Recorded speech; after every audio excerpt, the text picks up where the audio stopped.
a subir, lo vamos a hacer desde acá. No, bueno. Muchas gracias, Héctor, por la presentación. Muchas gracias a todos ustedes por acompañarnos esta mañana. La verdad es que el tema que vamos a tratar pues es un tema ya muy conocido. Sin embargo, cuando uno se va al terreno operativo, hay una discrepancia muy importante entre la teoría y la práctica. Es decir, todo el mundo reconocemos terapia dual, terapia triple, pero a la hora de ir a investigar si se está usando, nos llevamos sorpresas de que la monoterapia sigue siendo todavía un fármaco utilizado en un porcentaje considerable. Entonces, van a estar los panelistas, me siento muy honrado de que van a estar al final haciendo comentarios sobre este tema, excelentísimos líderes de opinión nacionales e internacionales, y les agradezco que nos hayan acompañado a Greta esta mañana para compartir este foro.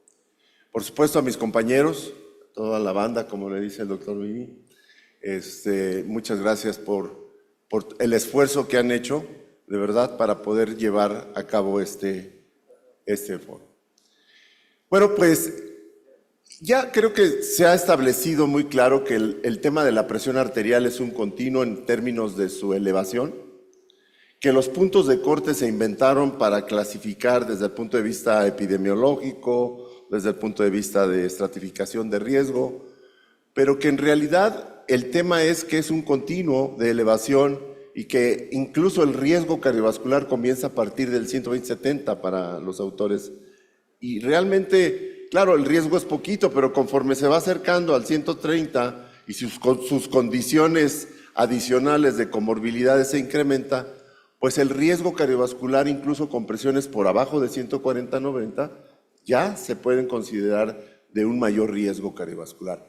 Por eso no es de extrañar que la Sociedad Europea, algo que ya se venía diciendo desde hace muchos años, estableciera el término de presión arterial elevada para diferenciarlo de hipertensión arterial, pero simplemente para considerar que el que tiene presión arterial elevada ya está en riesgo cardiovascular y que si su comorbilidad asociada es muy importante, incluso se ha autorizado usar medicamentos en pacientes con 130-80, cuyo riesgo cardiovascular es alto, se pueden utilizar terapias combinadas también. Pero ¿por qué usar varias drogas? Esa es la pregunta central.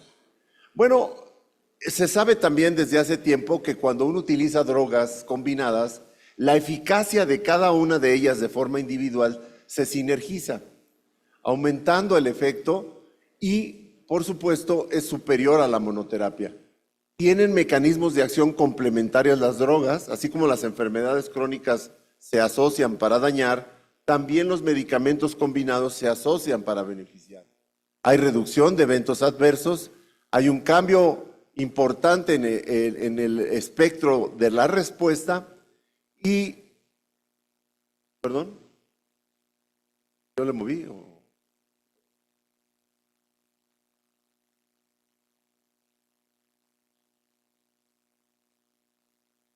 Y si se utilizan en forma de una sola tableta, sabemos que la adherencia incluso mejora. Por lo tanto, en el devenir del arsenal terapéutico antihipertensivo a través del tiempo, pues obviamente la monoterapia fue predominante en los inicios de los 50, 60, 70 y avanzados los 80, pero posteriormente comenzaron a utilizarse medicamentos combinados y se vio que la respuesta era superior a la monoterapia, pero no solamente en el impacto de control de la presión arterial, sino en el impacto a mediano o largo plazo de la morbimortalidad. Es decir, yo puedo tener un sujeto hipertenso controlado con monoterapia versus un sujeto hipertenso controlado con terapia combinada y hay diferencias a la hora de hacer el seguimiento a mediano largo plazo. Y es que los mecanismos productores de hipertensión arterial, lo hemos repetido constantemente, son múltiples y se concatenan para finalmente dañar desde el punto de vista al endotelio vascular, y donde quiera que haya endotelio va a haber daño vascular que va a permitir la progresión de la enfermedad hipertensiva en el sujeto.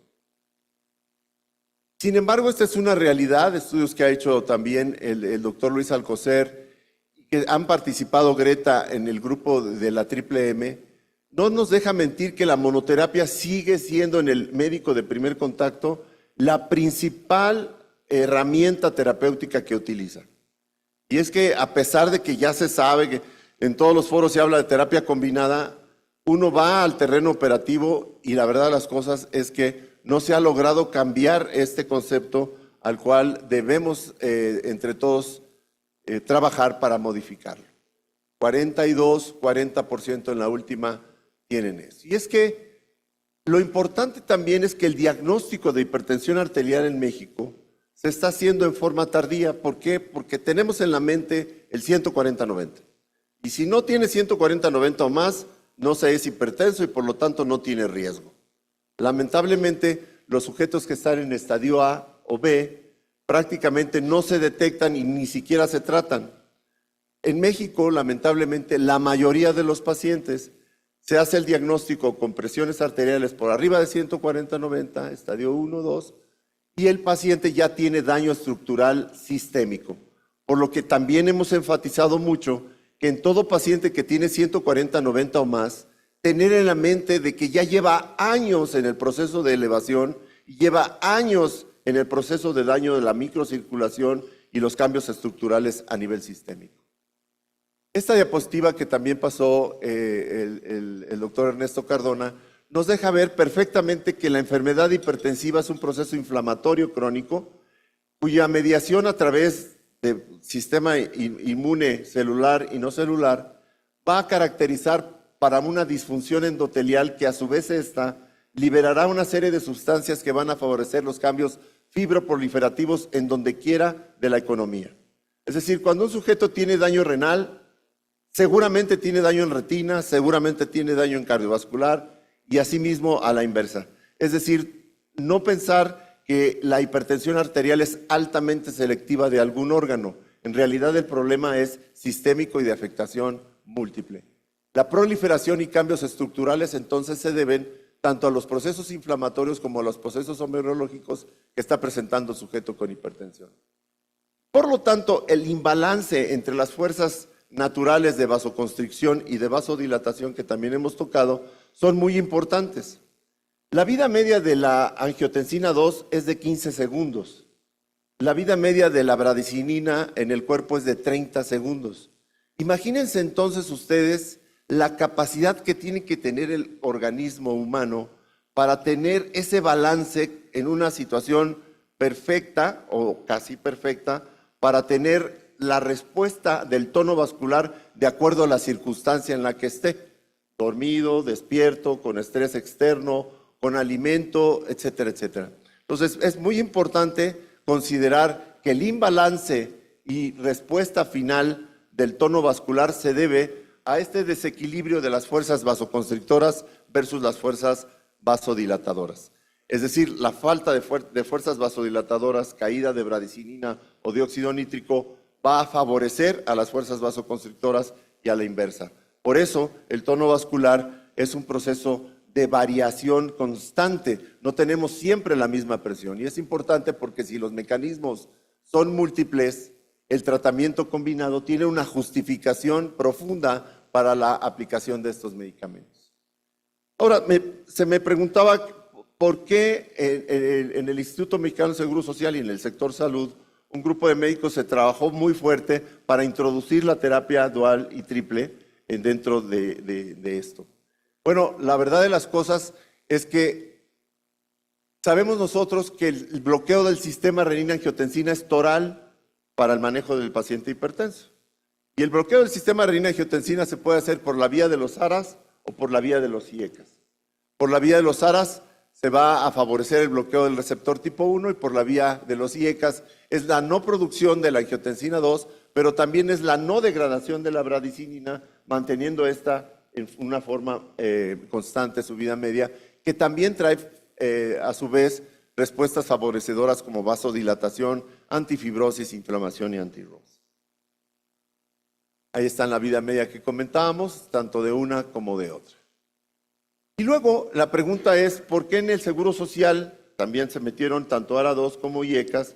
Y la verdad las cosas es que tuvimos que hacer una revisión profunda Y este grupo que trabajó de forma conjunta para poder establecer al Consejo de Salud General la introducción de medicamentos duales y triples, tuvo que hacer un análisis profundo del comportamiento tanto de ARA2 como IECAS. Y es así que se decidió introducir al perindopril, porque es el pril que tiene la vida media más larga, pero también el que tiene la presentación combinada en una sola tableta. Ese es el único que existe en el mercado y esa fue una de las razones. La otra razón es que tiene una gran cantidad de estudios internacionales que han demostrado su eficacia. Pero lo importante es que este grupo logra meter esto en el sector salud y aparece en el diario oficial de la Federación. ¿Quién es mejor, los IECA o los ARA2? Yo creo que ambos son medicamentos muy buenos para la reducción de la presión arterial, pero cada uno de ellos tiene sus estudios particulares. En relación a la paradoja que se habla de los ARA2, es que los IECAS que se han probado también, que además tienen más tiempo, se han probado en mortalidad global, mortalidad cardiovascular, accidente cerebrovascular e infarto. Una de las paradojas que se ha visto es que en infarto agudo del miocardio pareciera que los IECAS tienen una utilidad un tanto mayor que los bloqueadores de renina.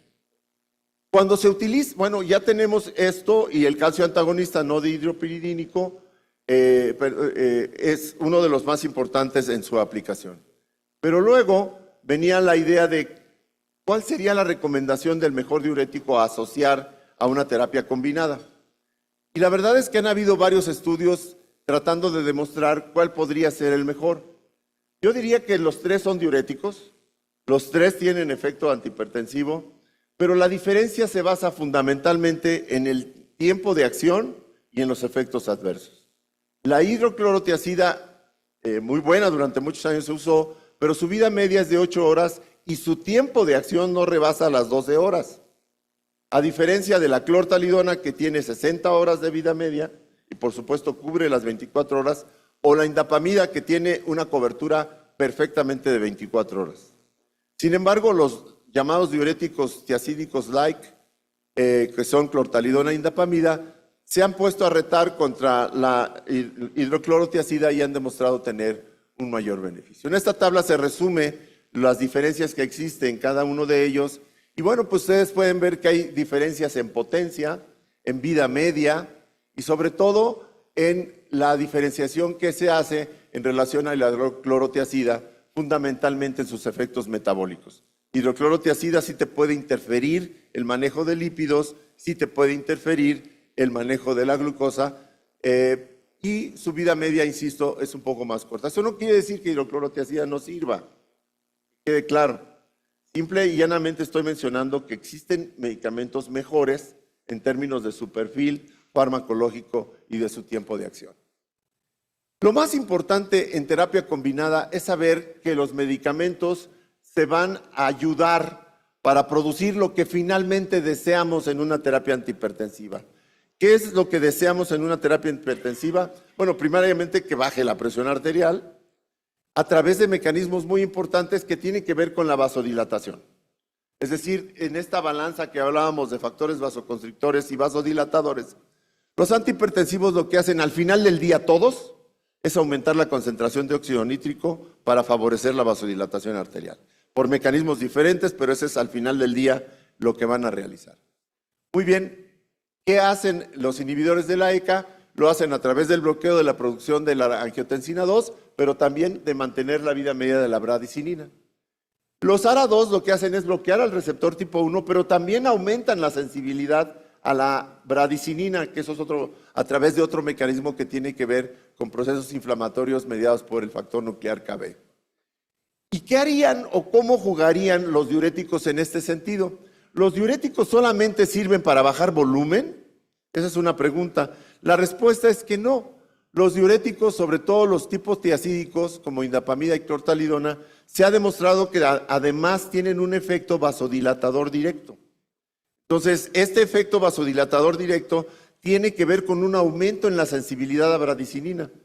Es por eso que también cuando se añade un diurético, se tiene un efecto de conjunto con otras drogas para facilitar la vasorelajación.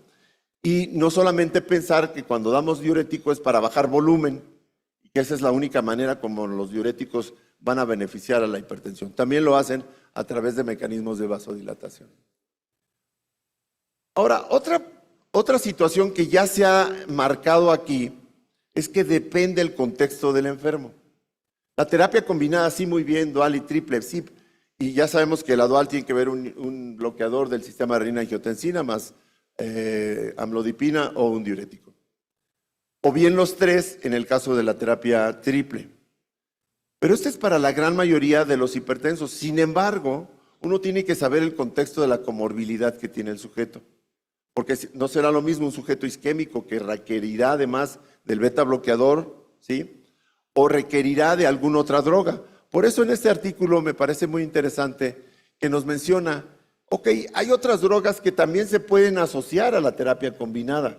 E incluso a la hora de elegir cuál va a ser el tratamiento más exacto, pues dependerá del contexto del enfermo. No será lo mismo un paciente coronario, que ya veíamos, por ejemplo, un paciente puramente con obesidad, con diabetes, con deterioro cognitivo, con afectación previa cerebrovascular o con arritmia como fibrilación auricular, en donde sí tenemos que tomar en cuenta a la hora de pensar en la terapia combinada qué rol o qué papel podría tener los betabloqueadores, qué rol tienen los bloqueadores de canales de calcio no dihidropiridínicos como diltiazem, qué rol tendrían estos bloqueadores del receptor de mineralocorticoides modernos, o los ARNI si el paciente tiene hipertensión y además insuficiencia cardíaca con fracción de expulsión reducida. Los ISGTL2 que tanto se han hablado aquí, o los GLP-1, no solamente como parte del manejo de la obesidad, sino que también se ha demostrado que tienen efecto nefroprotector o cardioprotector. La combinación diurética, porque también deben saber que hay ocasiones en que podemos combinar diuréticos de acuerdo a la funcionalidad renal o a los requerimientos que tenga el sujeto por la retención hídrica. Y las drogas antilipémicas, que también tienen un papel fundamental en el manejo de la hipertensión. Ya el doctor Ernesto Cardona nos habló mucho de cómo proponemos que la estatina debe ser sí o sí un tratamiento que se debe de estar instalando en el paciente con hipertensión arterial, sobre todo en este país, donde la hipertensión arterial de bajo riesgo pues prácticamente no existe. ¿Por qué? Porque la combinación con otros factores de riesgo o situaciones comórbidas es altamente prevalente y la hipertensión arterial per se es productora de aterosclerosis. Este pensamiento moderno de Greta nos llevó a este concepto que ya se ha hablado mucho de Macarena, porque es un pensamiento realmente holístico. Cuando uno habla de Macarena está pensando que realmente la enfermedad es sistémica, que está afectando a la función endotelial en toda la economía, no solamente selectivamente a cierto tipo de arterias, sino tanto arterias grandes como arterias pequeñas tienen un rol participativo. Y ya decía el doctor Cardona, hay que diferenciar entre ateroesclerosis de arterioesclerosis como enfermedades que se manifiestan en el paciente hipertenso. Y bueno, buscábamos que alguien ya pusiera por escrito en unas guías, y las guías europeas del año pasado lo ponen. ¿A qué se debe que las terapias combinadas ofertan un mayor beneficio? Bueno, ya se ha dicho, pero ya se puso en blanco y negro, a que actúan en múltiples vías fisiopatológicas que al final del día van a reducir el riesgo cardiovascular del sujeto. Por ello, trabajando, y aquí está Miguel Camafor, trabajando con el doctor Giuseppe Mancia, se mandó a revisión un artículo de terapia combinada en donde se propone esta tabla que ya la habíamos propuesto en algunas otras revistas en español, pero quisimos elevarla para proponer como referencia, no es dogma, no es ley, así tiene que ser, sino para tener un marco de referencia de cómo la terapia dual y la terapia triple puede tener un lugar dependiendo la estratificación de riesgo del individuo. Ayer también platicábamos con Miguel Camafor, es que muchas veces solamente pensamos en los medicamentos y sus efectos y alcances y limitaciones, pero se nos olvida el contexto del enfermo. ¿No será lo mismo un sujeto que tiene escaso nivel de educación o que tiene problemas de comprensión o que tiene problemas de escuchar, de ver, etcétera? A la hora de que nosotros abordamos el caso, verdaderamente es bien diferente el manejo que se puede establecer. Entonces, esta es una propuesta que se hizo y se mandó a revisión al JAC. Por lo tanto, los mensajes clave en terapia combinada ahí están. Se debe utilizar mucho en México, más de lo que ya se está usando. Afortunadamente ya se está propagando, sobre todo en áreas de gobierno, que todavía falta mucho por hacer. Pero bueno, ahí están los esfuerzos porque en México se utilice más terapia combinada. La terapia triple sostenemos que debe darse en pacientes que no responden a la terapia dual, pero no pensar que tiene que ser siempre así. Depende del contexto del sujeto. Si es de muy alto riesgo y sus niveles de presión arterial están en estadio 2 o 3, tal vez podría intentarse iniciar con terapia triple sin tener que pasar por la dual. O sea, no es, insisto, en hipertensión no es ley, no es dogma.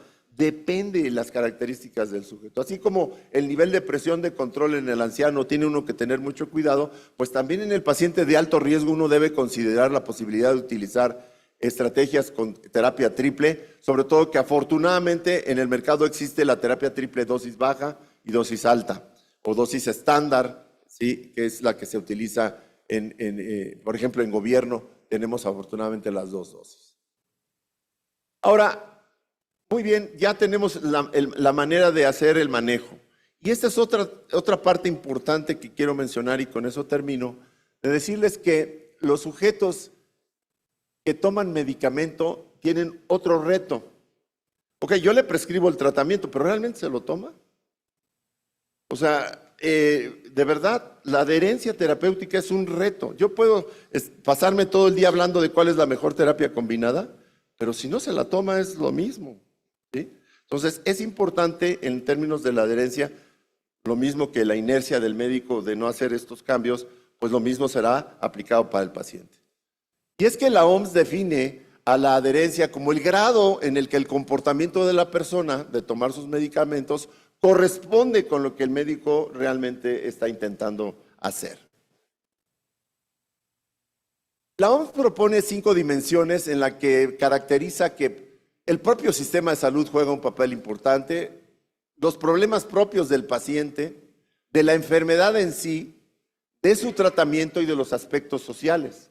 Aspectos que no debemos olvidar para cuando nosotros analizamos la adherencia terapéutica y no solamente pensar que el individuo no se toma la pastilla porque no le da la gana. Habrá que ver el entorno del sujeto.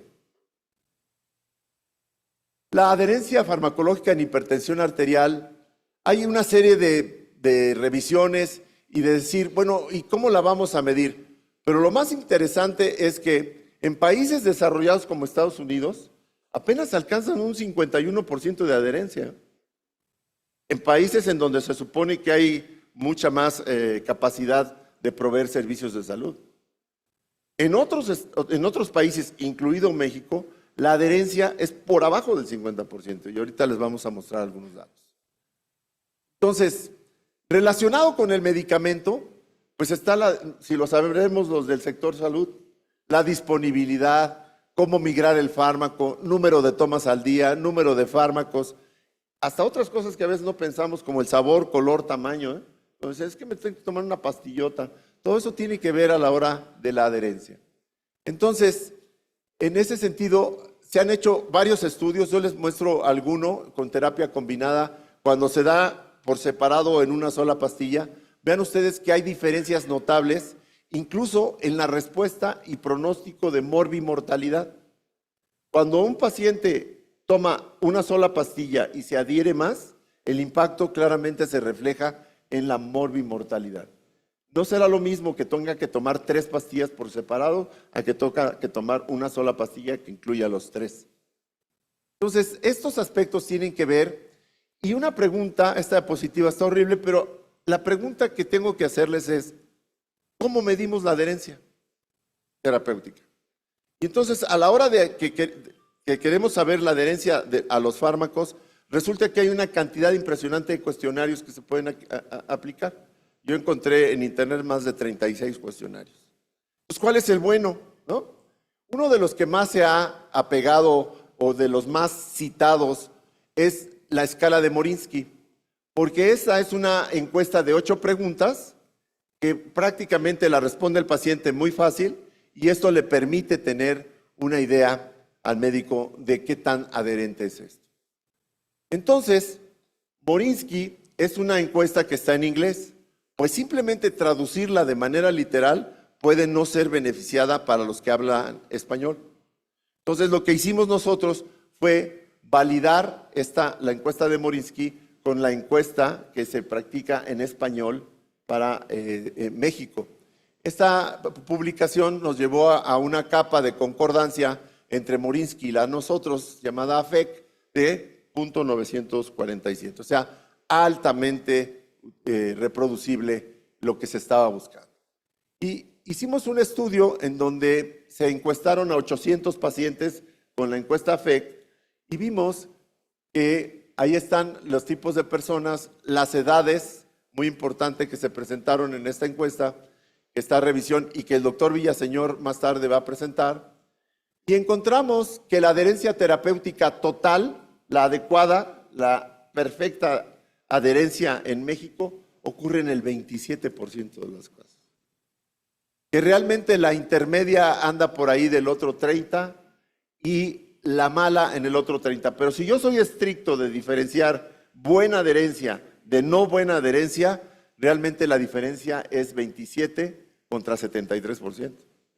Entonces, hay un enorme problema de salud pública con la adherencia en México. Y los rangos de edad medidos con adherencia o sin adherencia, encontramos que los extremos de la vida, el sujeto hipertenso de 20 a 40 años o el de mayor de 80, son los menos adherentes. El primero es un poco más irresponsable en su enfermedad y le da lo mismo tomarla que no tomarla, no se siente mal. Pero el paciente adulto mayor de más de 80 años, el problema a veces es la memoria, quién le da las medicinas, si se acuerda o no, si ya se la tomó, etcétera. Son los problemas de adherencia. Y las comorbilidades asociadas también es importante en la adherencia. No es lo mismo nada más tomar 2 pastillas o 3 para hipertensión, que además tomar las de la diabetes, las reumas, el problema gastrointestinal, el de la memoria, la pastilla. Cuando ve uno la cantidad de pastillas que toma un sujeto con comorbilidades asociadas es francamente muy importante. Y entonces cuando hicimos el análisis para ver realmente la terapia, si había diferencia entre usar monoterapia, terapia dual y terapia triple, sí vimos que la combinación beneficiaba a la adherencia. Ciertamente no alcanza cifras espectaculares, pero sí hay una clara diferencia entre los que toman las pastillas en una sola tableta, si son combinadas duales o triples. Y algo muy importante que ya se ha mencionado hasta el cansancio en este curso, es que la obesidad sola, fíjense, eso es una pregunta que yo me he hecho y no le he alcanzado a preguntar, pero no he alcanzado a resolver, pero fíjense, el obeso tiene por alguna razón mayor probabilidad de no ser adherente. ¿Cuál es la razón por la cual los obesos son menos adherentes? La verdad es que hay muchos factores, desde el punto de vista de problemas emocionales, desde el punto de vista de muchas cosas que tienen que ver.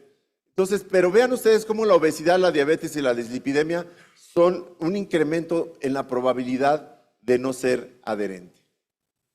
Por lo tanto, y con esto termino, en México la adherencia a drogas antihipertensivas es un grave problema de salud pública. La menor adherencia se observa en adultos jóvenes y mayores de 80 años.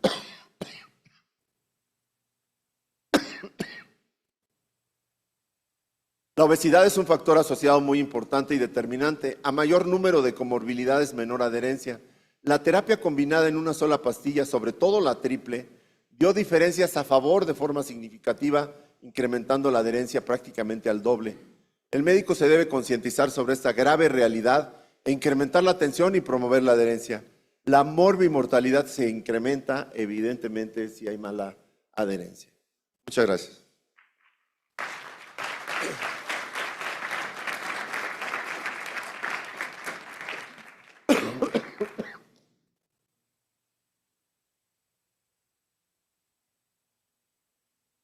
Quiero invitar a nuestros panelistas, por favor, doctor Pavía, doctora Silvia Palomo. Y bueno, el doctor Carlos de Anda lamentablemente no tuvo una situación en el hospital, él les decía, y no va a poder acudir, pero les mando un saludo a todos. Y le pedí al doctor Ernesto Cardona, que también tiene experiencia y ha estudiado desde la terapia combinada.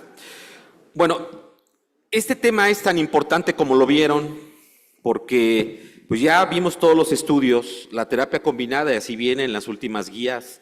La terapia dual, si nosotros le damos terapia dual, así dicen, entonces hay que iniciar terapia dual a todos los pacientes con hipertensión, a excepción, como ya vimos, y probablemente se va a quitar la monoterapia del adulto mayor, con fragilidad. A todos hay que darle terapia dual. Yo me da gusto porque veo a muchos médicos aquí que todos somos de primer contacto. Sinceramente les quiero preguntar, ¿cuántos de sus pacientes les inician terapia dual?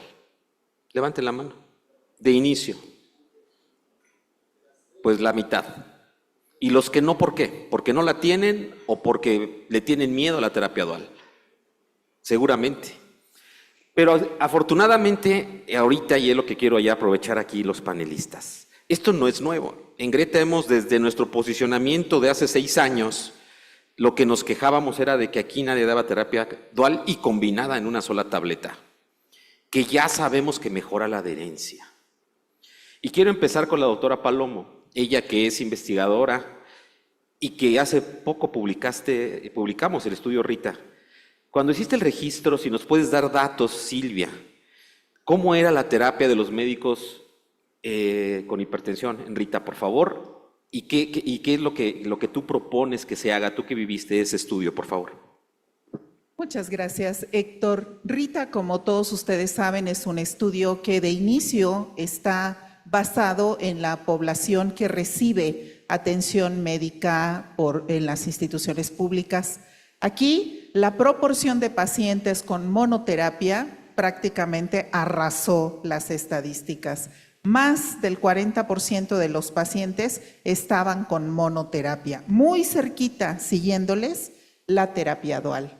¿Qué es lo que se puede proponer? Tenemos que tomar en cuenta que el estudio de Rita se hizo justamente cuando estaban haciéndose estas incorporaciones novedosas, terapéuticas en el sector público, pero no podemos dejar a un lado el hecho de que el médico tiene una tendencia franca a prescribir una sola tableta.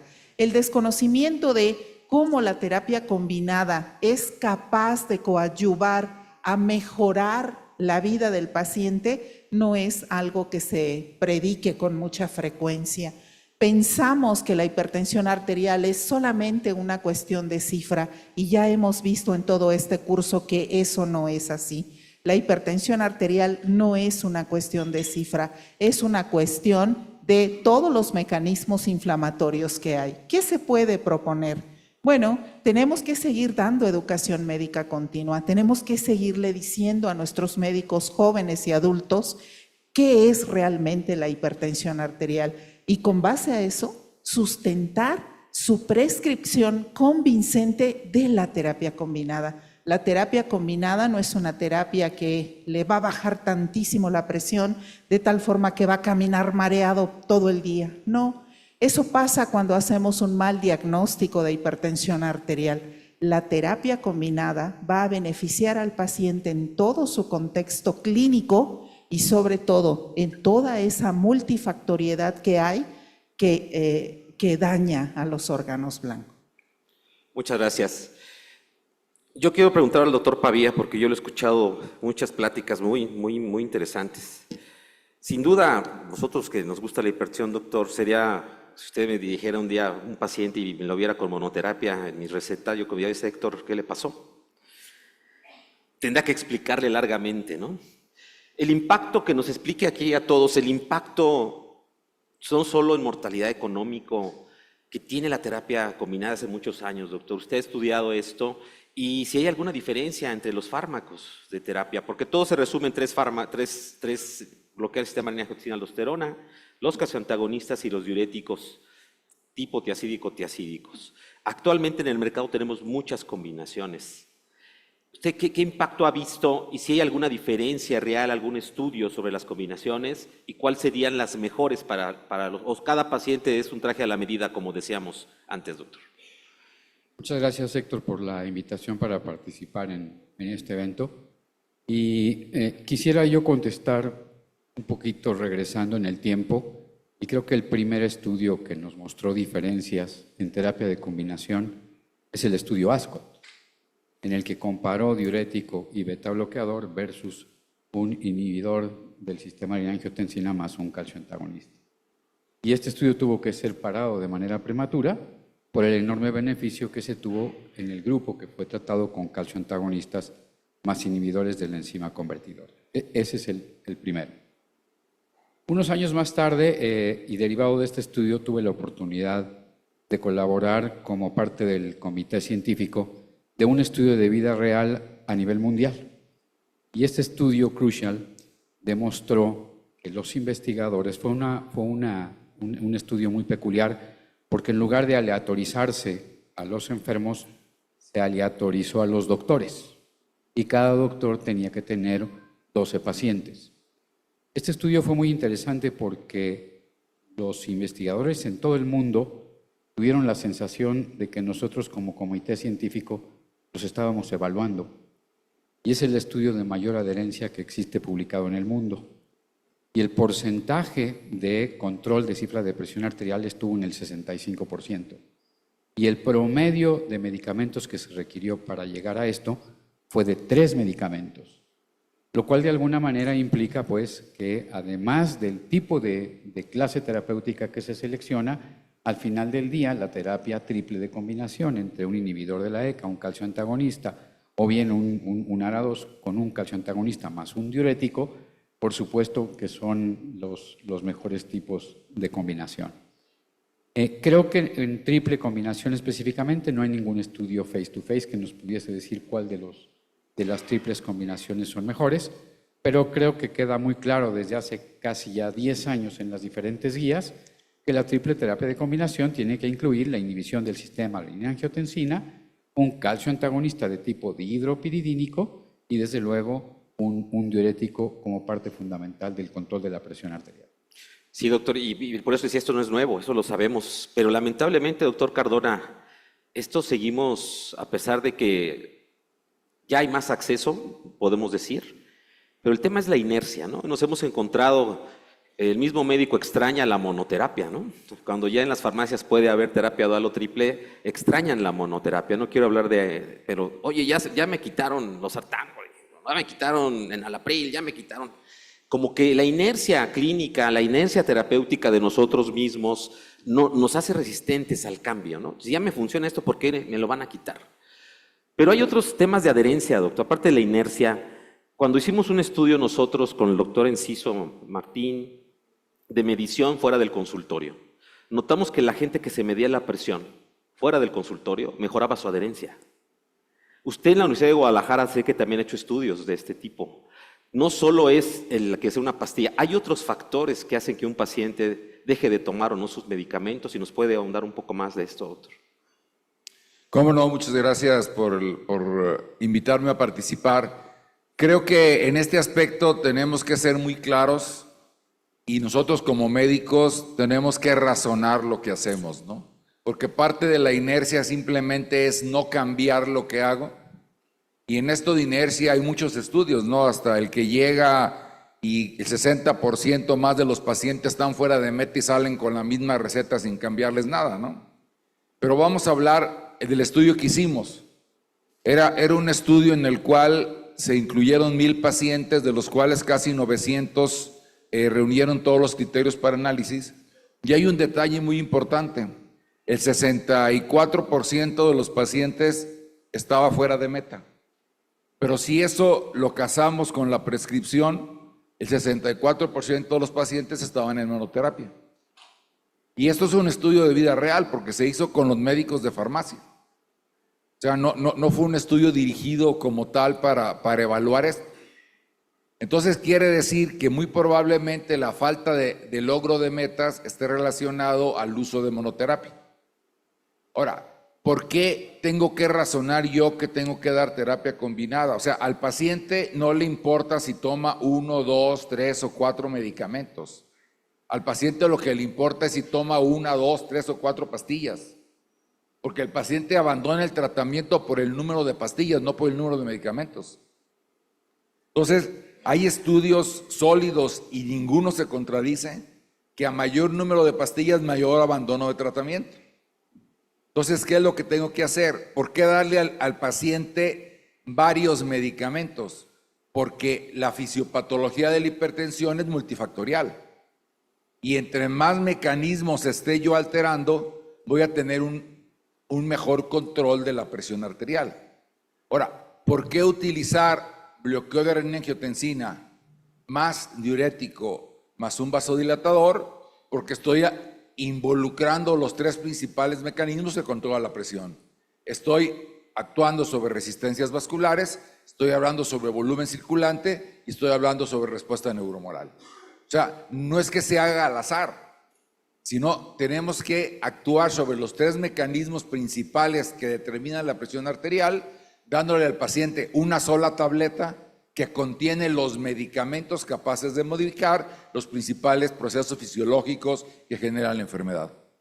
Y sí, y aquí quiero que todavía tenemos, Martín, tú que fuiste de los creadores del protocolo de atención integral a la hipertensión en el Seguro Social, a ti te tocó ir a campo y viste lo que tiene un médico en la ciudad y lo que tiene un médico en un Chiapas. ¿Cómo fuiste a Chiapas? Quiero que nos platiques, porque tú me lo platicaste, la realidad. Porque aquí decimos, no, sí, te doy terapia y nos quejamos, no hay. Porque... Pero ¿cuál es la realidad de México? Y eso del acceso a estas terapias. No está muy bien que les digamos, dale, sí, pero si no lo tiene el médico o el paciente, pues es grave. ¿Cómo se generó este PAI? Porque yo me acuerdo en este protocolo de atención, que ya es una realidad en el Seguro Social, lo más difícil que se trajo es la implementación. ¿Cómo hacer que todo el sistema cambie a que todo el mundo primero le llegue el medicamento, que no tiene que ver con los médicos, es más administrativo, y que los médicos cuando les llega lo usen, porque era lo más grave, se quedaban en los almacenes? Quiero que nos platiques, Martín. Sí, muchas gracias, Héctor. Bueno, brevemente, cuando se diseñó el PAI sí tuvimos que ir a hacer primero estudio de campo, porque hacer modelos de salud en las rodillas, eso, la verdad de las cosas, lleva errores garrafales. ¿Sí? Entonces, primero fuimos a ver cómo estaba ocurriendo en campo y nos dimos cuenta desde que los equipos están mal, descalibrados, los brazaletes no son del tamaño, no agarra el velcro, miles de cosas. Segundo, la distribución de los medicamentos no es la tan apropiada. De pronto, muy frecuentemente en el seguro pasaba de que sí, están prescribiendo la terapia dual, pero de repente pues no llegó la remesa, no hay. Entonces ahora, ¿cómo le hago para regresarme a la terapia separada? ¿Por cuánto tiempo? Etcétera. La migración terapéutica es un problema grave para la adherencia terapéutica. El propio paciente se decepciona cuando llega por su medicamento y resulta que no hay. ¿Sí? Y a veces prefiere irlo a comprar, como ocurrió recientemente con el cambio de gobierno, en donde hubo un desabasto impresionante. Transitorio sí, pero los pacientes preferían ir a comprar el de terapia combinada porque se habían sentido bien. Entonces, son muchos los factores que participan para una buena adherencia. No es nada más porque al paciente no se le da la gana. A veces el paciente se va decepcionando del sistema de salud y va perdiendo toda estrategia de adherencia, por más que el médico insista. Pues tiene que ver aspectos desde gobierno, del propio paciente, como mencionan los 5 puntos que menciona la OMS, y esa situación era muy importante. A veces el medicamento está, pero el médico no sabe que está, y nos pasó al principio cuando instalamos en el Seguro Social la dual y la triple, que empezaron a caducarse los medicamentos duales y triples porque simple y llanamente no se estaba prescribiendo. Hoy día eso se ha corregido y la verdad a mí me da mucho gusto ver, de acuerdo a las últimas estadísticas del doctor Humberto, que está a nivel central del IMSS, decirme que la monoterapia ya va hacia el 20% y que la terapia combinada está subiendo más, sobre todo la dual, y algo importante, la triple también está subiendo en su aplicación. Entonces, sí, esto de poder decir cómo se instala un tratamiento es muy importante. La implementación es fundamental. Ahora acaba de salir el PRONAM para el IMSS Bienestar. Quiero ver del dicho al hecho, porque realmente es un problema llegar al terreno operativo y cambiarle al médico los hábitos que están muchas veces acostumbrados a medicina basada en existencia. A veces una realidad en la que no podemos hacer. Así es, Martín, por eso te lo pregunté, porque lo hemos vivido. Implementar un cambio no es fácil, ¿no? Y a veces le echamos la culpa solo que no hay medicina, pero a veces sí hay y el médico no la da. Y a nivel público esto es muy delicado porque es dinero que se queda. Entonces es un trabajo de todos, desde todo el sector salud, implementar que todos los pacientes con hipertensión deben empezar terapia combinada. Todos excepciones, ya vimos y lo podemos discutir. Doctora Silvia, ¿querías comentar algo, por favor? Sí, fíjate que el comentario básicamente va orientado a esta característica que tuvimos hace algún tiempo del desabasto. Yo convivo de alguna forma con médicos que están ahorita en su servicio social de pregrado y asombrosamente nos dicen, pues es que no hay absolutamente nada que darle al paciente, más que lo mismo que tenemos.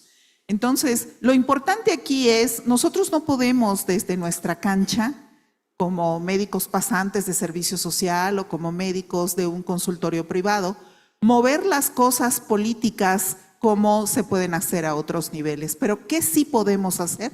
Podemos saber qué es lo que se tiene que hacer. Y sabiendo hacer lo que se tiene que hacer, podemos apoyar a que estas cosas cambien. Realmente las cosas políticas, las cosas públicas, a veces no son de nuestra competencia, pero el saber qué debemos hacer sí es de nuestra competencia.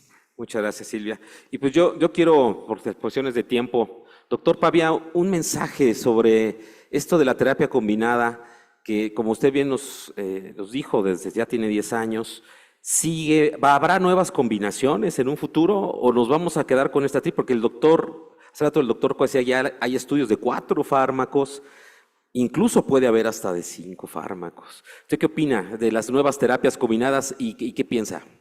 Bueno, primero, el mensaje que me gustaría mandar es no tenerle miedo a las terapias de combinación. Ese es el primero. Segundo, quizá los cardiólogos, por el tipo de pacientes que tenemos, que son de mucho más difícil control, somos los primeros que hemos utilizado 4 y hasta 5 medicamentos.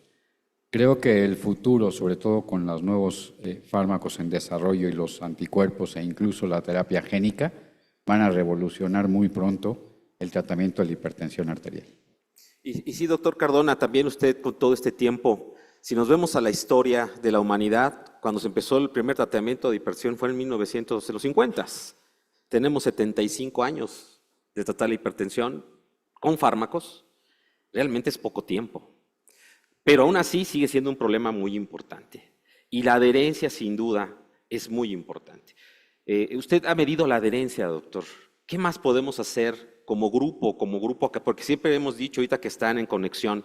A veces en los foros, pues aquí el doctor Alcocer, el doctor Mini, no nos voy a convencer de esto. ¿Cómo hacer que todos los médicos, el sector salud, se convenzan?